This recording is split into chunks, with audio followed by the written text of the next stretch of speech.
신중호의 신중한 시선 앵커 브리핑을 시작하겠습니다. 미 증시는 테크 기업들의 강한 반등에 의해서 나스닥이 1.5%가량 급반등했습니다. 다만 높은 금리가 유지되다 보니까 다우는 하락 마감을 했고 전체적으로는 혼조세의 느낌을 지울 수가 없었습니다. 다분히 이제 채권 수익률이 문제라고 할 수 있겠는데요. 주요 지표를 보면서 시장에 대한 아이디어 분석해 보도록 하겠습니다. 첫 번째 차트를 좀 보면서 좀 말씀을 좀 드려보겠습니다. 첫 번째 차트는 위에 있는 검은색은 이제 미국의 SPY라 그래서 S&P를 추종하는 ETF라고 보시면 되고, 밑에 있는 약간 보라색 차트는 TLT라 그래서 미국의 장기채를 추종하는 ETF입니다. 올해 초반까지 거의 한 2분기까지는 방향성이 비슷합니다. 무슨 얘기냐면 금리가 하락을 하다 보니 전체적으로 주가가 움직임이 강했었는데, 이게 보시면 최근에 이 TLT가 상당히 하락을 하고 있습니다. 무슨 얘기냐? 국채 금리가 상승을 하고 있다는 거죠. 국채 금리 상승은 곧 가격의 하락이기 때문에 이렇게 TLT, 즉 국채 장기채의 수익률이 높아지다 보니까 주가도 이렇게 조금 힘을 못 쓰고 있습니다. 그래도 다행인 점은 연초의 레벨까지 내려왔는데 주가는 높아져 있다라고도 볼 수 있고요. 거꾸로 연초만큼 내려왔기 때문에 주가가 또 폭락해야 되는 거 아니냐, 이런 우려의 시각도 있습니다.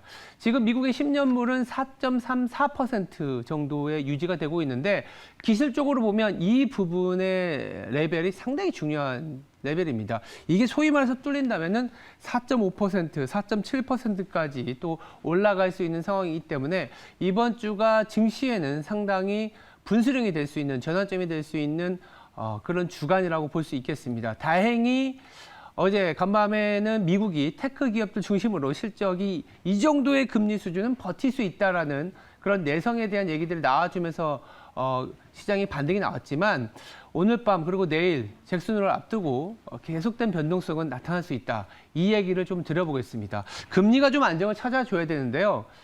금리를 안정 찾을 수 있는 또 모멘텀이 뭐가 있는지 다음 그림을 통해서 말씀을 좀 들어보도록 하겠습니다.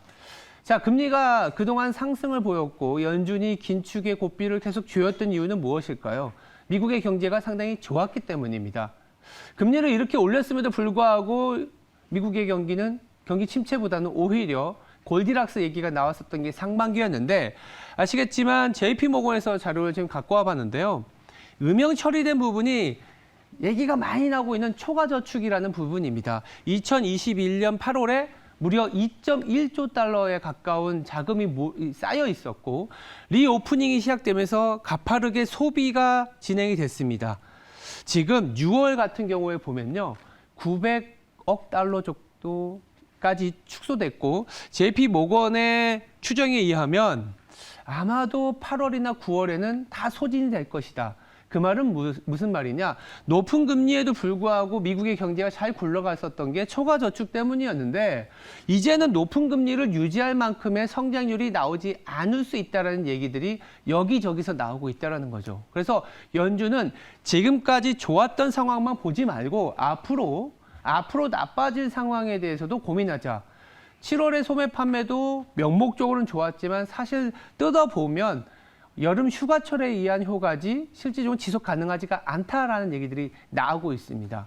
그래서 실질적으로는 잭슨홀에서도 아마 장기적인 그림을 그릴 때 이 그림을 안 보지는 않을 겁니다. 당연히 보고 있는 상황이고, 하반기에 가서는 물가도 물가지만 전체 성장률이 잘 안 나올 수 있다는 얘기들로 인해서 국채 금리가 되려 안정을 찾을 가능성이 높아 보이고, 그렇게 되보면 지금까지 시장을 굉장히 힘들게 만들었던 하나의 요인은 사라지지 않을까라는 측면에서 말씀을 들어봤습니다. 그렇다면 이 부분과 관련해서 우리 시장에 주는 함의점이 무엇이 있을까요? 다음 차트를 보면서 말씀드리겠습니다. 차트가 조금은 두 개의 차트를 한꺼번에 보여드리려다 보니까 복잡해 보이시겠지만, 위에 있는 부분은 국내 자동차의 출하와 재고 지수고, 반면에 밑에 있는 건 의약품의 출하와 재고 지수입니다. 어제 8월 1일부터 20일까지 수출 데이터가 나왔는데 반도체는 조금 개선이 되는 모습을 보여줬습니다. 다만 그동안 상반기에 특히 초과저축이라는 부분을 같이 생각해서, 미국의 소비라는 부분을 같이 생각해서 보면 우리나라 수출의 대부분 20%가 미국으로 가고 있는데 미국으로 가고 있는 물량 중에 30%가 자동차입니다. 근데 출하가 꺾이고 있는 상황이 그렇게 좋아 보이진 않습니다. 자동차는요, 전월 대비 한 40%의 승용차 판매량이 꺾인 상황이기 때문에 미국의 소비에 약간의 안 좋은 시그널도 나오고 있다. 이렇게도 해석을 할 수 있는 부분이고요. 거꾸로 시장 내에서 업종 간의 변화가 발생할 수 있는 가능성도 체크해 보셔야 됩니다. 의약품 같은 경우에는 이 파란 선이 보시면 아시겠지만 이렇게 반등이 나타나고 있습니다. 반등이 나타난다는 얘기는 출하가 나타나고 있다는 거고 재고도 줄어들고 있기 때문에 조금 더 실적 개선폭이 클 수 있다는 점을 암시하는 겁니다.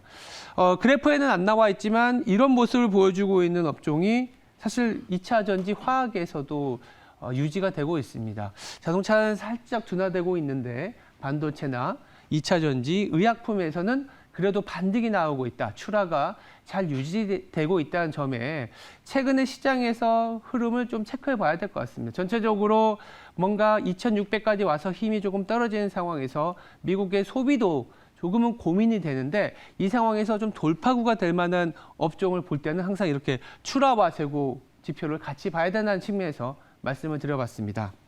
네, 오늘의 브리핑을 정리해 보겠습니다. 국채금리 아직도 불안하다. 4.34% 라인이 중요한 라인이기 때문에 이번 주 지켜지는지 확인이 필요하고 미국의 소비가 둔화될 수 있기 때문에 이 라인 이상으로 가게 되면 오히려 국채금리는 빠르게 내려갈 수 있다라는 점 말씀드려보도록 하겠습니다. 소비 지형의 변화가 나타나고 있기 때문에 업종별로 출하와 재고를 반드시 체크하면서 가자라는 점 다시 한번 강조드리겠습니다. 지금까지 신중한 시선이었습니다.